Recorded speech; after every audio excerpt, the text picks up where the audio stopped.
In UI design, a material is a visual building block that shows depth, lighting, and structure, like buttons with shadows, layered cards, and surfaces with motion effects. How to create a new material in Figma. Step 1. Set up your frame. Apply fill and color variables. Step 3. Add shadows for elevation under effects. Add a drop shadow.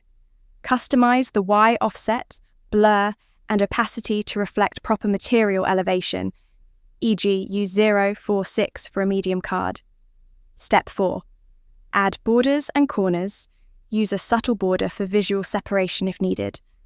Adjust corner radius for softness, often 4 pixels, 8 pixels, or even 24 pixels, depending on the system.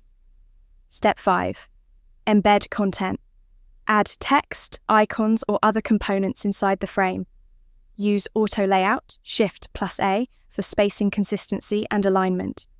Step 6. Turn it into a component.